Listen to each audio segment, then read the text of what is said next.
Ya. Muy buenas tardes, profe Alexis. Muy buenas tardes. Bueno, primero agradecerle por el tiempo, el espacio que nos permite pues para llevar a cabo esta entrevista después de haber conocido pues el objetivo general pues, del proyecto titulado Prácticas docentes de alfabetización mediática en formatos audiovisuales, relaciones con el pensamiento crítico en la dimensión socioemocional de los estudiantes de educación media del Colegio Gran Colombiano. Okay. Recordarte también pues que esta entrevista es con fines académicos nomás, no va a haber pues ninguna otra preocupación en relación a esta entrevista. Vale. ¿Listo? ¿Hasta este momento hay alguna duda, alguna No, pregunta? ninguna. Tú estás aquí en mi casa. Entonces vamos a arrancar con la entrevista. Bueno, profe Alexis, a nivel familiar, profesional, ¿cómo se describe que lo hace feliz, que lo pone en este plano de la educación? Básicamente como la ausencia de preocupaciones, pero principalmente saber que mis seres queridos están bien, que no hay riesgos, que la salud está bien y que todo lo tenemos al día. Como docente, ¿qué lo inspiró a esta carrera, a este mundo de la docencia y cuánto tiempo lleva en esto de la docencia? Fue circunstancial, derivado de la formación que recibí en la Facultad de Ciencias de la Educación de la universidad en la que tuve la oportunidad, que la vida me brindó la oportunidad de llegar a la Universidad de Colombia, porque realmente mi intención primaria desde muy iniciando la básica secundaria fue estudiar matemáticas, yo quería hacer matemáticas, pero felizmente llegué, hoy lo veo en retrospectiva, a una facultad de ciencias de la educación en la que no iba a ser matemático, tampoco iba a ser físico, iba a ser maestro. Y eso me quedó clarísimo desde los primeros días, en donde sentí cierta extrañeza cuando los maestros me empezaron a decir maestro desde el primer día que lo recibieron. ¿Cuánto tiempo lleva aquí en el Colegio Gran Colombiano? En el Gran Colombiano creo que este es ya mi 10º año, sí, casi 10º año. Dentro de ese proceso y de esa experiencia en el Colegio Gran Colombiano, ¿qué formatos audiovisuales o cómo es esa cercanía con los formatos audiovisuales en su asignatura? Bueno, desde las herramientas de la multimedia propia de los PCs, de los personales, pasando por el celular, ahora los televisores inteligentes y la conexión que uno puede hacer entre el celular y el televisor inteligente o el computador personal y el televisor inteligente, como para ampliar básicamente lo que uno quiere mostrar. ¿Y qué formatos lleva al aula? ¿Video, documental? He llevado videos cortos, como se les dice hoy en día, documentales, he llevado también GIFs, imágenes animadas, de una gran utilidad. Si en este momento hiciera una retrospección, ¿cuál sería ese momento, esa experiencia en la cual se sintió pues, satisfecho, pleno al trabajar un formato audiovisual en el aula? Uy, hace unos 6, 7 años, cuando empecé a explorar esas posibilidades, los GIFs, las imágenes animadas, porque inmediatamente me remontó a mi época estudiante cuando tuve al frente un maestro que a punta de tiza, ni siquiera era marcador, y tablero, trataba de explicarnos una relación entre dos movimientos, cómo uno era la proyección del otro, ¿sí? Sobre un eje coordenado. Pues hizo su mejor esfuerzo, yo también lo intenté entender, me esforcé, pero con mucha duda. En la universidad otro tanto. Ya cuando estoy ejerciendo y me encuentro este tipo de herramientas y veo la imagen animada, o sea, lo que el maestro intentó explicarnos en horas de clase y el de la universidad también, en cuestión de 2, 3 minutos ya el chico lo ve y lo incorpora muy fácilmente.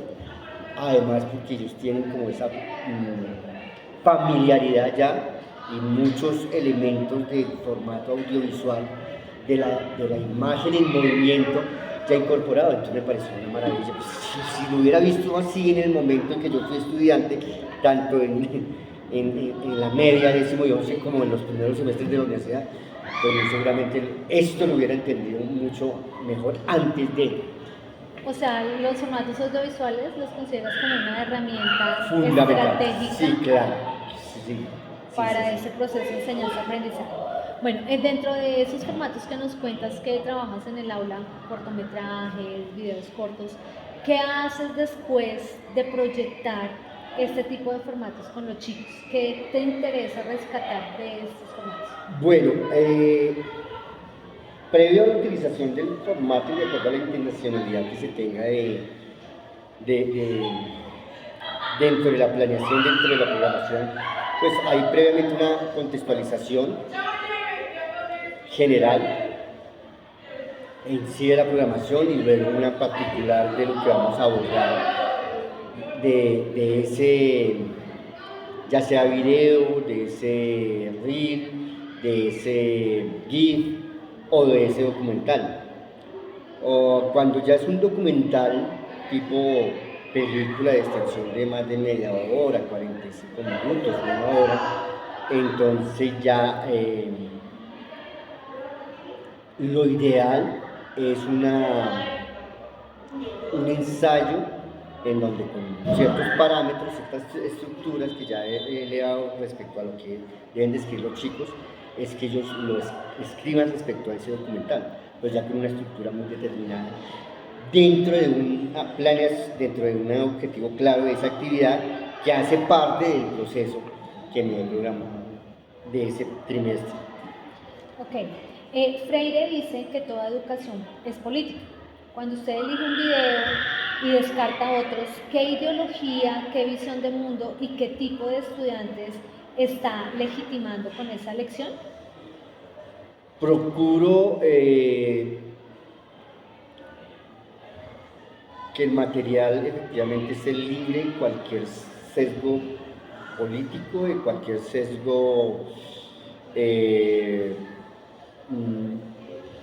consumo, de cualquier ideología, y que esté muy centrado de manera lo más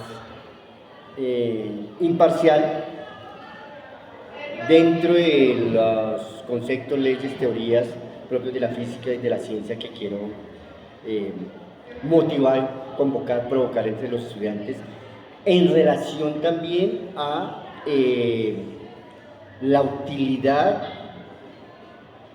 la aplicación de estos conceptos, de esas leyes, de esas teorías, en la solución de problemas del hombre en sociedad, como para legitimar la labor titánica que ha tenido la ciencia, la física, dentro del desarrollo social. Cuando usted elige un video, ¿se fija en cómo está hecho? Por ejemplo, los planos, la música, quién habla, quién sale en el video, quién lo produce. No tanto en la producción, más bien sí en las formas. La música, el fondo musical me parece a mí muy significativo porque puede generar desde la expectativa, la sorpresa, la emoción, la atención o la apatía, la desatención, el desinterés, también el color, el manejo del color, la luz, si hay texto, ese texto que sea amigable, asequible al desarrollo y al nivel académico y al nivel intelectual de los muchachos. Martín Barbero habla de sensorio, que es una nueva forma de percibir desde lo audiovisual. El currículo sigue siendo letrado, lineal, y usted está en medio. Cuénteme cómo es esa negociación diaria que el currículo le invita como a sacrificar para darle prioridad a ese sensorio, como a esos videos al que el niño está acostumbrado y que pues no es ajeno a que él pregunta algo o viene como influenciado pues de cosas, formatos audiovisuales que consume en su casa, y cómo es realmente esa dinámica, como ese diálogo entre el currículo que es muy letrado y ese currículo como culto que tiene en cuenta ese sensorio. Pues considero que allí lo importante es aprovechar el potencial que tiene el recurso en virtud de la familiaridad, el reconocimiento, la identificación, la afinidad que ya tienen los muchachos, y que de una u otra forma hay como dentro de su estructura cognitiva, ya hay unas ideas allí propicias que además no están alejadas de sus experiencias. Y entonces lo que trato es de identificar aquellos recursos que, además de tener ese poder del audio y de la parte visual, tengan también esa serie de elementos que ya están incorporados, o al menos unos elementos que ya están incorporados dentro de los procesos discursivos y comunicativos de los muchachos, así sea de forma pasiva, pero sé que muy en el subconsciente en muchos casos están allí, porque ellos se vienen nutriendo de mucha información audiovisual, y han generado como cierta nivel de sensibilidad, nivel de percepción, nivel de interés ante esas formas comunicativas, a diferencia de las puramente textuales u orales. De hecho, pues tengo desde hace rato una conferencia que me ha llamado la atención y la he considerado como para compartirlas con mis estudiantes, pero me ha detenido quizás la extensión de la conferencia y digamos la forma quizás un poco plana en que se presenta el conferencista con su auditor, y porque es como muy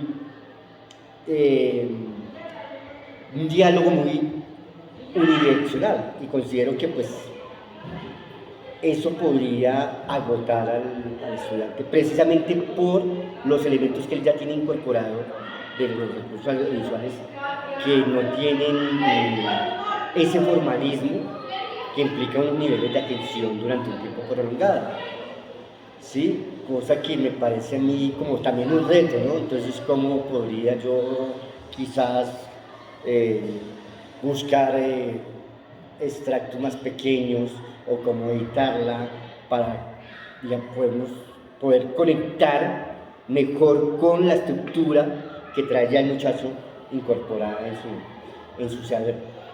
Ok, hablábamos del currículo letrado y pues en la escuela se enseña a leer libros, revistas, ensayos, pero ¿cómo se enseña a leer esos formatos audiovisuales? ¿Cómo les enseñas a leer esos formatos? Uy, no, ahí sí me declaro no incompetentes, pero sí diría pues que por lo menos con mucha limitación, porque sé de manera intuitiva, no con mayor conocimiento de causa, que al interior de la producción audiovisual se manejan muchos códigos, muchos elementos, que de hecho pues uno tiene como un nivel de analfabetismo en cuanto a lectura de cine, ¿no? Uno ve una película y de pronto ve unas cosas como de una lectura, hacen como una lectura muy textual, y creo que ahí los docentes sí tenemos unas debilidades en cuanto a conocer mejor estos códigos, estos elementos propios del lenguaje audiovisual, que nos permitan como una mejor escogencia o un mejor aprovechamiento de los recursos que hay. Creo que en este aspecto todavía estamos, o por lo menos yo, estamos en un nivel como muy primario, nos falta como más conocimiento de causa. Okay. ¿Alguno que de pronto tengas en cuenta a nivel personal? ¿Tú cómo lees un formato y que digas, ten en cuenta tal elemento? Quizás la música, eh, el contraste de color, la forma del manejo de la luz, por aquello de la motivación, la provocación, la convocatoria, el avivar como la atención, el provocar de pronto un cambio musical, un cambio de color, un cambio de luz, un cambio de plano de oscuro a claro, ¿sí? Un cambio temporal, pues como hasta ahí, pero ya te digo, de manera como muy intuitiva. Ok. Kellner habla de las pedagogías culturales en los audiovisuales. Por ejemplo, cuando se presenta un plano contrapicado, una música épica, un montaje rápido, él considera que esos no son recursos técnicos, sino que son ideologías de quien está produciendo ese formato audiovisual. Desde su experiencia, ¿considera cierta esta postura o cómo ve esta postura de esta altura? Creo que no, quizás por el mismo contenido que yo he trabajado. Soy maestro de física y matemáticas y pues ahí no tenemos mayores posibilidades, digamos, de entrar a hacer esas consideraciones, dado que cuando estamos escogiendo un material, pues como que estamos muy delimitados a el contexto científico, a nuestro saber disciplinar. Si estamos centrados solamente con el propósito de ilustrar, de mostrar de manera diferente a la tradicional estas leyes, estas teorías, estos conceptos. Ya diferente si nuestra intencionalidad es otra, como por ejemplo, bueno, un concepto determinado en física como en matemáticas, como se ha dado también en el desarrollo de la misma, pues no se dio de forma aislada, ¿cierto? En el escritorio del científico, sino que se dio dentro de un contexto histórico, social, cultural, permeado también por algunas hegemonías de poder, unas relaciones del científico frente a esas estructuras y esas hegemonías de poder. Entonces, si uno se piensa ya, bueno, ¿en qué contexto se dio y cómo nació esto? ¿Y cuáles fueron los problemas que se tuvieron para el desarrollo de esa teoría, de ese concepto? Pues ya sería diferente y sería bien interesante, ¿no? Pensar, por ejemplo, que como en la Edad Media, que estaba previo al Renacimiento, entonces el centro era el Dios, y se hace gran avance y dice, venga, ¿y el hombre que dónde queda? Pero eso es muy contextual, y ahí también se tuvieron fuertes situaciones a las que se vieron abocados los científicos y matemáticos de la época, que quizás hoy no serían motivo de mayor discusión o mayor disociación o mayor debate, pero puesto en contexto, ahí sí ya sería diferente, ¿sí? Y ver las posturas dentro de ese contexto de los científicos, los matemáticos, frente a esas hegemonías de poder e ideologías de trasfondo, pues ya sería otra cosa diferente. Pero, te insisto, por la misma naturaleza y por la misma saber disciplinar de nosotros, de los de ciencia, que a veces somos muy cualificados, cosa que no debería ser, porque sí juega mucho el contexto. Y que lo necesitamos, ¿no? Que lo necesitamos para llevar ese concepto, ese texto al contexto y a la aplicación. Ok, cuando iniciamos esta entrevista mencionabas con mucha emoción y emotividad ese acercamiento con los GIF y con toda esa emoción. Cuando estás pasando los formatos audiovisuales con tus estudiantes, ¿piensas y reconoces las emociones que están sintiendo ellos cuando tú estás proyectando esos formatos? Sí, claro, alguna vez tuve la experiencia de, estaba haciendo la introducción a la segunda parte de la física en 11, que básicamente estudia lo que es sonido y luz. Y sí me lo había pensado desde mucho antes, desde mi época de estudiante en la universidad. Yo decía, cuando empiece esta parte, iniciar con el salón a oscuras, ¿cierto? Invitar a los chicos que cierren los ojos y empezar con una música muy suave y luego más fuerte y luego ahora ábranlos, ¿sí? Y que vean la diferencia y luego jugar también ya cuando tengan los ojos abiertos, con unas dinámicas de cambio de luces muy fuertes, como para ambientar de que esas señales externas, esos fenómenos relacionados con el sonido y la luz, pues nos provocan emociones, nos generan, y que lo que hacemos de forma maravillosa todos los días, que es poder oír y escuchar, pues tiene una explicación desde y por conceptos físicos que están asociados a fenómenos físicos que diariamente practicamos, pero que no somos conscientes de ellos. Entonces, el sonido y la luz como una parte motivadora que convoca y provoca. ¿Pero has logrado aterrizar Sí, eso? sí, alguna vez utilicé, le dije a los chicos, cierren los ojos, ciérrenlos por favor, ciérrenlos, no los vamos a abrir. Y entonces puse una música que es muy, empieza muy emotiva y tiene unos cambios de ritmo brutales. Pero claro, cuando uno cierra los ojos, pues agudiza el oído y entonces esos cambios y ese poder de convocatoria que tiene la música, como que se hace más inmediata al sentir de los que estamos ahí participando. En ese orden de ideas, usted como adulto y ellos como generación scroll, ¿nota que entienden los videos de forma distinta? Cuénteme un caso donde pues, usted haya visto un video, entendió una cosa y en el momento en que lo compartió los chicos entendieron otra diferente que le permite pues también entender esa generación, esa brecha generacional. Sí, con este particularmente, donde era como una parte introductoria, convocatoria, motivacional y de provocar el interés en los estudiantes hacia la acústica y hacia la óptica geométrica o hacia el estudio de la luz.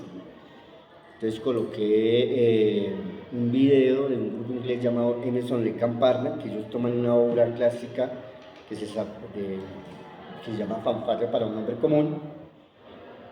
Y pues claro, yo en este video encuentro tanto la parte de la física como la parte estética, musical. Soy un melómano, me gusta mucho la música, entonces yo sentí al inicio que la experiencia estaba saliendo bien porque los chicos cerraron los ojos, efectivamente. Cuando empezó a sonar la música, tuvieron una reacción, siguió desarrollándose la obra, iban teniendo impresiones, ¿sí? Sensaciones que las manifestaban con sus movimientos, con sus gestos, aún con los ojos cerrados. Entonces ya tuve ahí el enganche, la motivación para que ya no, sí, lo mejor en la vida va a ser estudiar sonido, las ondas sonoras, que es el sonido, las cualidades del sonido, los fenómenos del sonido, y otro tanto con la luz, que es la luz, y pensar que la luz ha movido la historia de la humanidad, esa pregunta de qué es la luz y los intentos por responderlas que se han dado desde 5 siglos antes de nuestra era, pues que los iba a provocar. Pero ya cuando listo, se acabó la música, empecé a bajar el volumen, tal, abran los ojos, sensaciones, no, qué música, qué tal.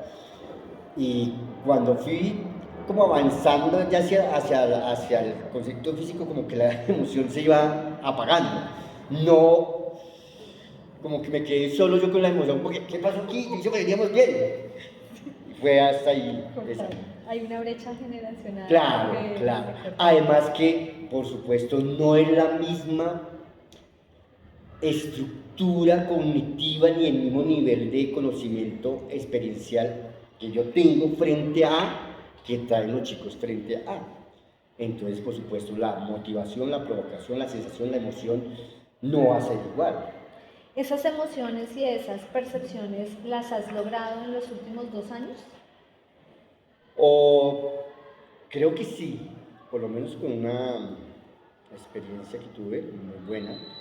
De pronto no lo vi muy bien, tuve mi duda ahí con el producto final como complemento y específicamente fue con una película española que se llama Las leyes de la termodinámica, que es una combinación entre drama romántico, comedia, ¿sí?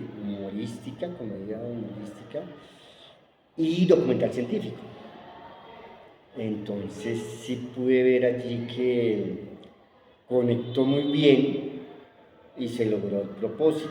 Y los productos finales, que fue un intento en serio, salieron muy buenos, me sorprendió. Yo compartí la experiencia con un amigo, un compañero de física, y él vio eso tan bien escrito que dijo, Alex, esto es pura IA. Le dije, ¿será? Dijo, claro, hermano, nuestros chicos no escriben con ese nivel. Entonces ahí como que me llevé como la desilusión y estoy en estos momentos como la expectativa de volver a hacer el ejercicio, pero haciendo unas modificaciones para asegurarme que efectivamente sean los chicos quienes escriban, con todas y sus falencias, ¿sí? De proceso de lectoescritura, pero que sean ellos, que no sea la IA, porque se perdería. Con esa experiencia, ¿le permites a los chicos en el aula expresar ese sentir? ¿Cómo habilita el espacio para que expresen también ellos sus sentimientos frente a ese documental? Sí, la idea, con la promoción que salió el año pasado, estoy hablando de hace ya 2 años, se dio el espacio para, para que ellos compartieran su sensación, sus opiniones frente a la película, su cercanía.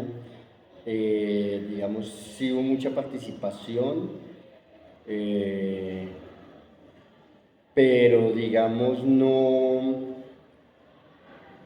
fue tan...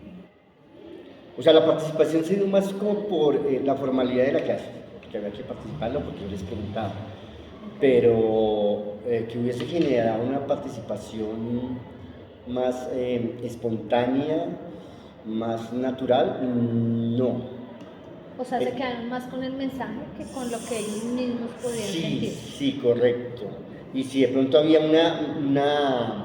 hubo un lugar a asombro, a sorpresa o a extrañeza o de descubrir algo que efectivamente yo no lo había por este lado, no fue manifiesto, que es lo que espero ahora poder provocar con esta segunda experiencia, con ese mismo producto audiovisual. Ok, si se llegase a presentar una situación a partir del video como que exaltan emociones de miedo, de rabia, de vergüenza y se expresan con el llanto, ¿cómo actuarías y cómo manejarías esa clase? Bueno, yo pienso que sería un excelente motivo, una muy buena oportunidad para humanizar o acercarnos un poco a leer la humanización de la ciencia, ¿cierto? Porque usualmente se tiene una imagen errada del científico y de hecho esta película muestra a un doctorante a física en sus dimensiones más cotidianas, ¿cierto? Como de la relación de pareja, su relación con el maestro, con sus compañeros, con sus amigos, ¿sí? Entonces aprovecharía esa oportunidad para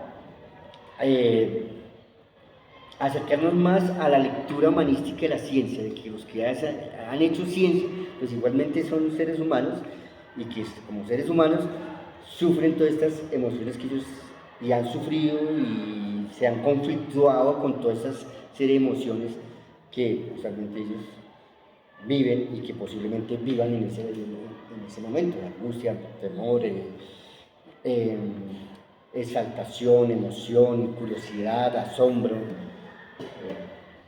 Bueno, en ese momento que los chicos participaron de esa experiencia, ¿cómo fueron sus aportes? ¿Mostraban una postura desde sus emociones o relacionaban sus emociones con el mismo mensaje del audiovisual? No, digamos que fueron como bastante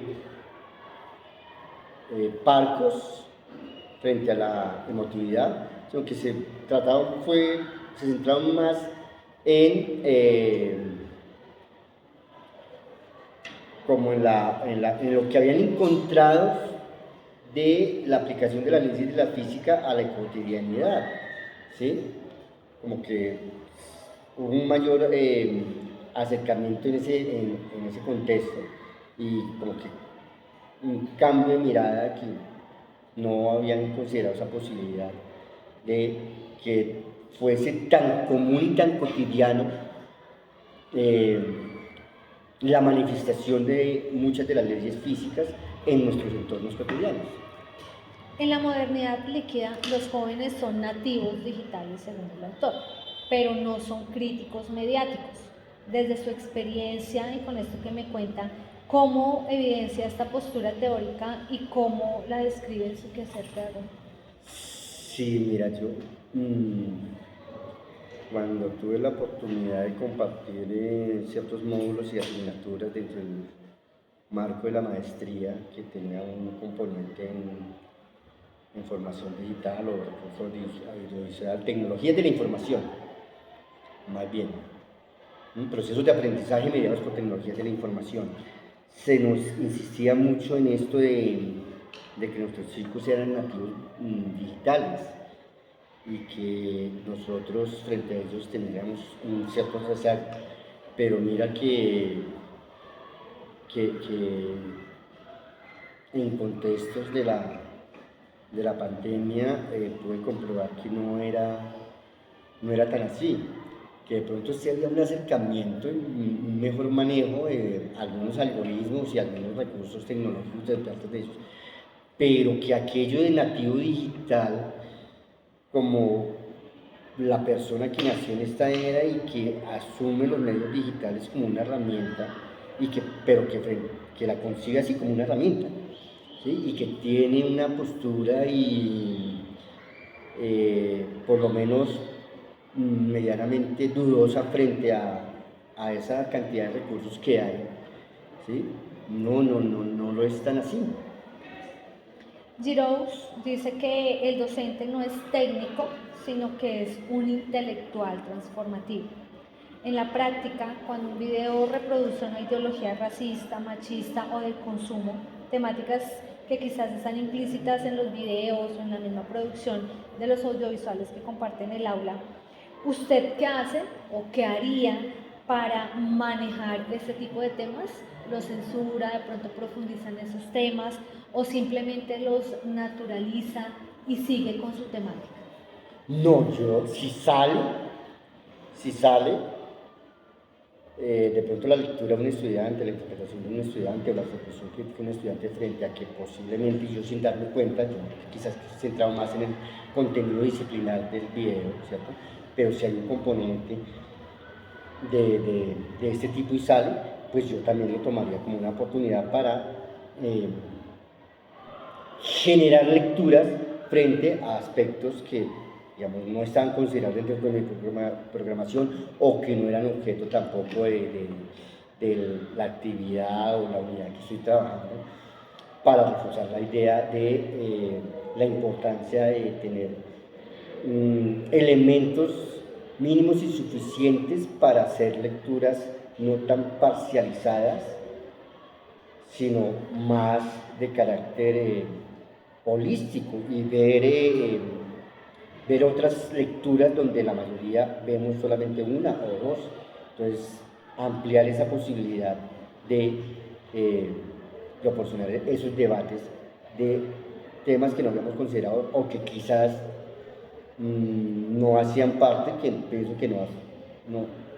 Hoy en día no me considero así, que no hacían parte pues, del objeto de mi asignatura, ¿no? Pienso que está relacionado y sería una gran oportunidad. En esa línea, en sus planeaciones, los formatos audiovisuales que lleva al aula siempre están pensados con un objetivo concreto en las temáticas, o entran después porque toca motivar a los estudiantes o porque en el camino surgió, se encontró un video o algo chévere y lo llevó a la práctica, o las tienes planeadas y salen como se planeó? Pues inicialmente y hasta donde he experimentado con estos recursos es efectivamente conectar esa estructura, esos elementos que trae ya el chico incorporado en su estructura cognitiva con el acercamiento, la identificación, la asimilación y apropiación en alguna medida de las leyes, los conceptos, las teorías de la ciencia, de la física. Ya que si sale un recurso que me amplía el campo, claro que sí. Digamos que hoy en día esos serían como los favoritos, pues como que te comento. En las leyes de la termodinámica, pues es una combinación fabulosa entre el documental científico, porque de pronto a partir de una situación que estaba viviendo ahí una pareja, un par de amigos, se conecta con la explicación y sale ahí en el recurso, sale el científico hablando y salen las letras y salen las leyes, cosa que habitualmente no se ve. Mire que eso tiene que ver, ¿sí? O en uno fabuloso, un capítulo de la serie de History Channel, el hombre se reúne con un científico, con un líder espiritual, con un matemático, y hablan sobre el poder del sonido en el diseño y elaboración de centros de oración desde los antiguos, y el poder de la oración expresada en sonido, por ejemplo, el poder del entonces conecta ciencia, religión, sonido, matemáticas, arquitectura, una cosa fabulosa, fabulosa. Yo digo, no, claro, ese es el que yo escojo, porque puede haber uno que hable exclusivamente de sonido, ya, solamente el saber disciplinar de la física. Ya a esta altura me parece que tiene menos posibilidades, como menos sustancias, como menos potencial pedagógico, transformador y provocador del proceso cognitivo que pretendo generar en los estudiantes.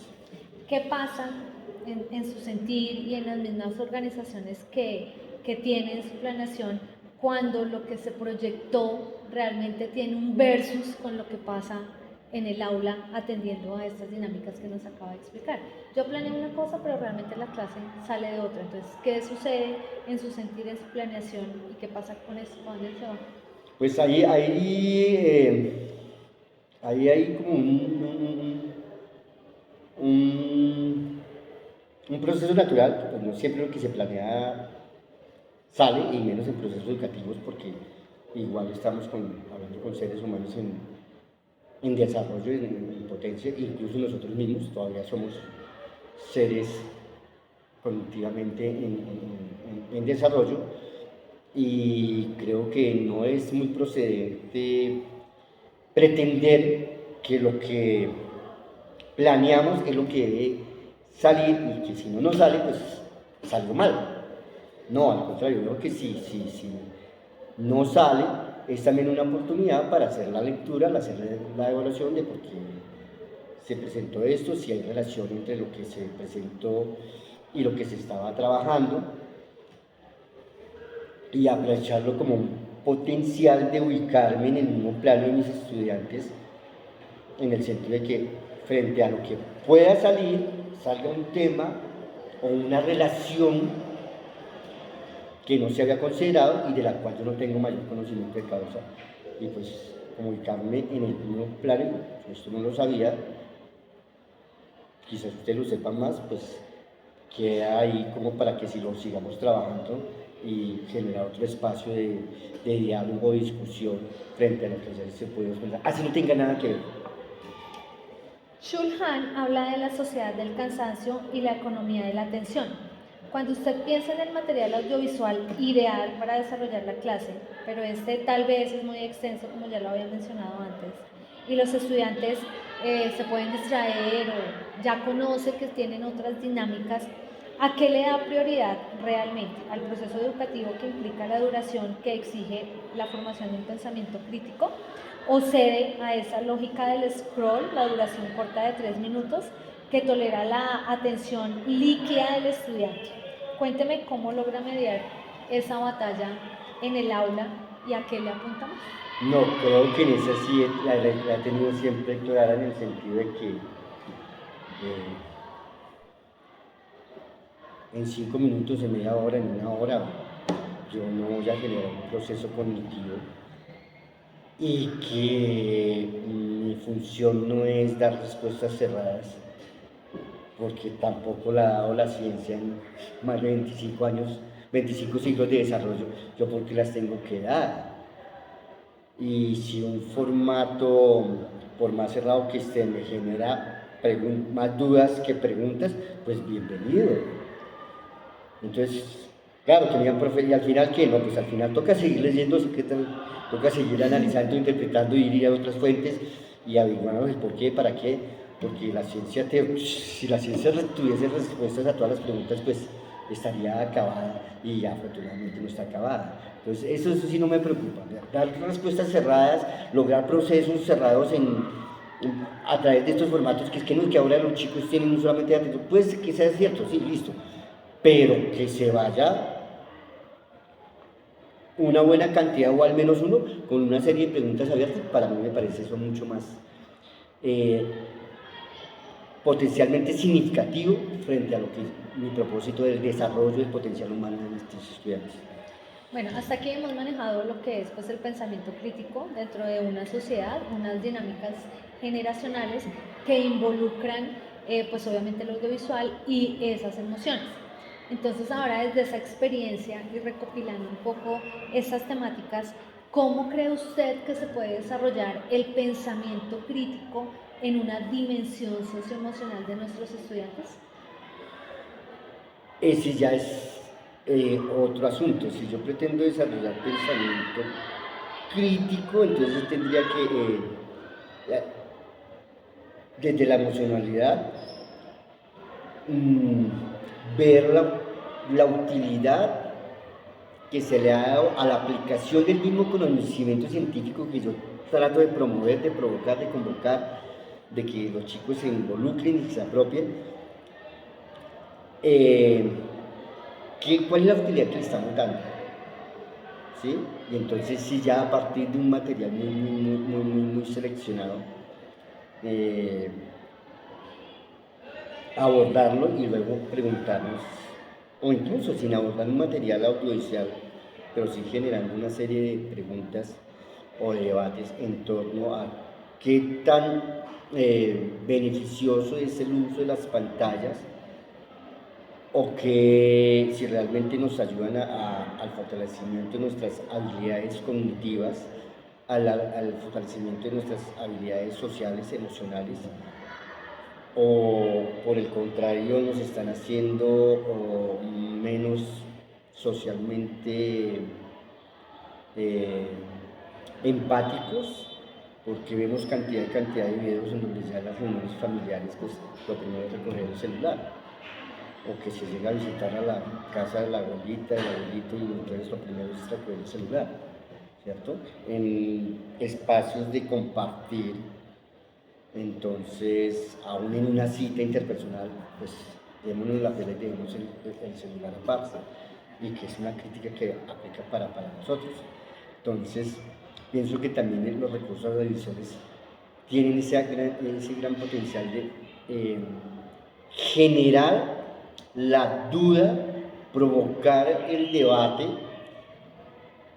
y salirnos de la automatización de su uso por su uso y de casi como que la robotización de nuestras relaciones personales. O sea, pues, efectivamente vamos a permitir ser dependientes de un aparato. Al inicio decías que estábamos todavía analfabetas en el ámbito educativo frente a esos formatos audiovisuales. ¿Qué estrategias, después de toda esta charla, podrían surgir para empezar a enfatizar un poco más en esa alfabetización mediática en cuanto a ese pensamiento crítico emocional? Yo creo que sería muy oportuno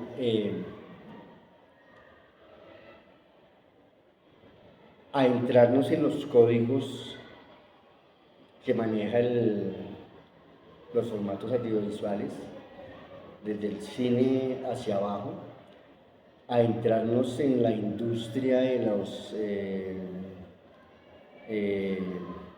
les llaman la industria del entretenimiento, de los mainstream, ¿sí?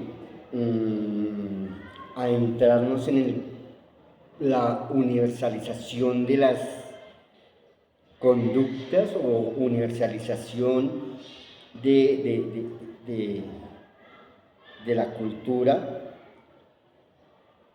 para luego, a partir de muchos de estos recursos, entrar a cuestionar junto con los estudiantes si realmente estamos siendo objeto de la tecnología y qué está detrás de esto, si se nos pretende efectivamente instrumentalizar de forma masiva al servicio de quién o quiénes.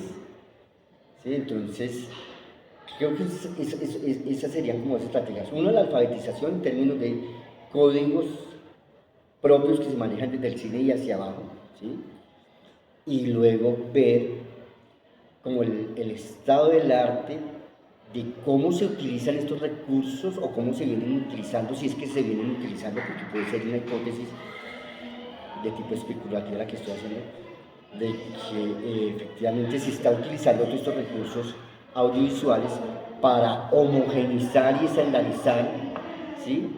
Pensamientos, formas, lecturas y en últimas comportamientos humanos, y que de una u otra forma muy de ciencia ficción,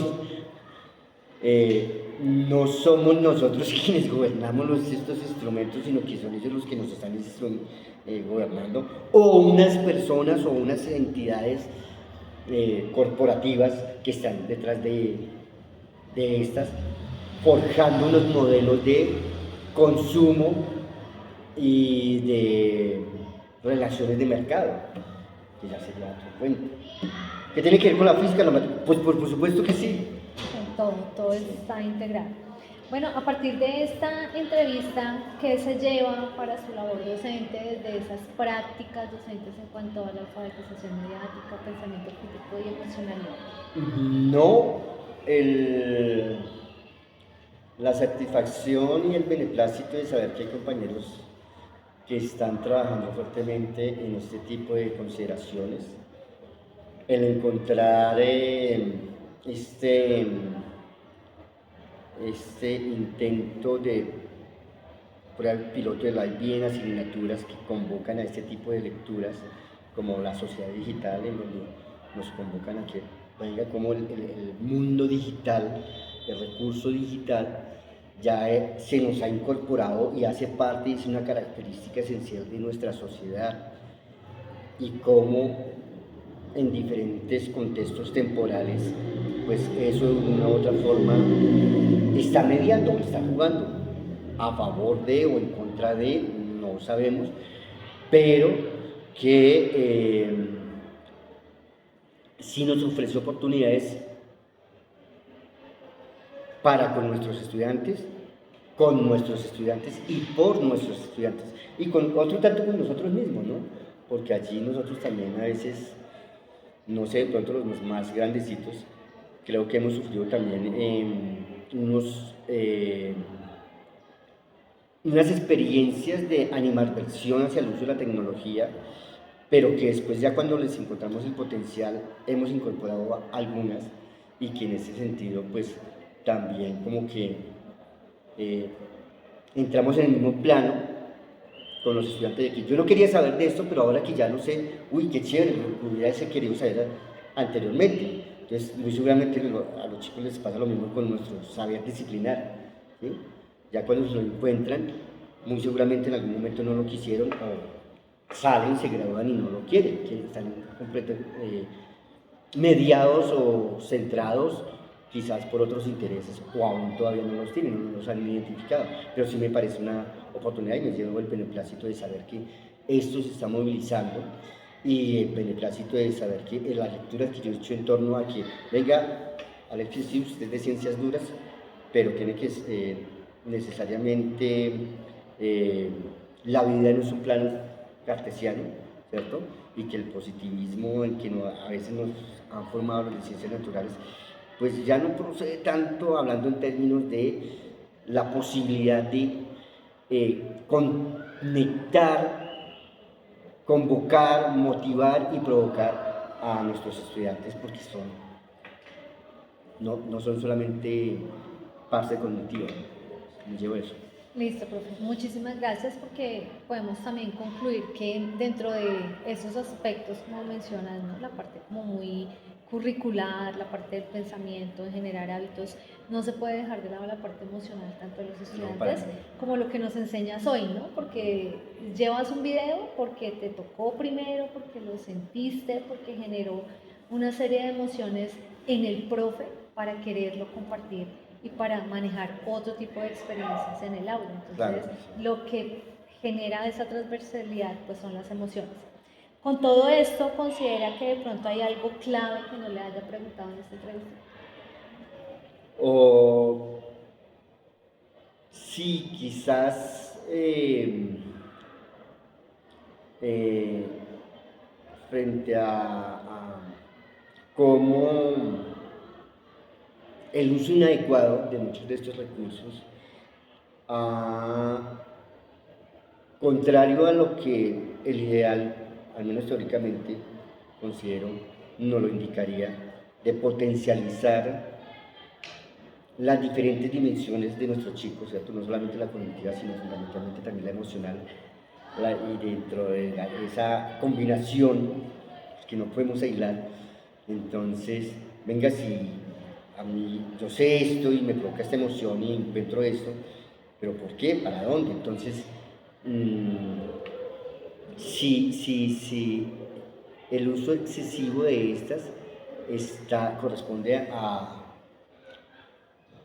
intencionalidades que irían en contravía o van en contravía de las intencionalidades de los maestros, que es desarrollar lo mejor de los estudiantes, llegar al desarrollo óptimo de todas sus potencialidades dentro del pensamiento crítico. O hay intenciones de que no sea así y que los chicos sigan consumiendo, pero hasta ahí no más. ¿Qué hay venga, y por qué esto y para qué? ¿Cuántos videos ven diariamente ellos? ¿Y cuántas preguntas se hacen? ¿Y cuántos procesos de indagación y de lectura y de ir a fuentes y escuchar a autores les genera esto? ¿Sí? De forma natural. Entonces, si eso lo está generando de forma natural, ¡uy, magnífico! Gracias, lo están haciendo por nosotros. O nosotros nos estamos quedando rezagados de solamente traer el recurso audiovisual para potenciar mi saber disciplinar, pero hacer más. Listo, profe. De todas formas, eso forma parte pues de la investigación y la idea con este trabajo es poder contribuir con algo de insumo para tener una mirada de cómo se fortalece el pensamiento crítico más allá de la academia, sino vinculando esa parte emocional. Y has mencionado muchos términos, ¿no? Del reconocimiento, el contexto del estudiante, el poder nombrar, tener en cuenta las emociones, pues para poder transformarlas y tener pues ese cambio y sobre todo esa conciencia de qué es lo que está pasando con esas dinámicas entre lo audiovisual y pues la vida cotidiana. Okay.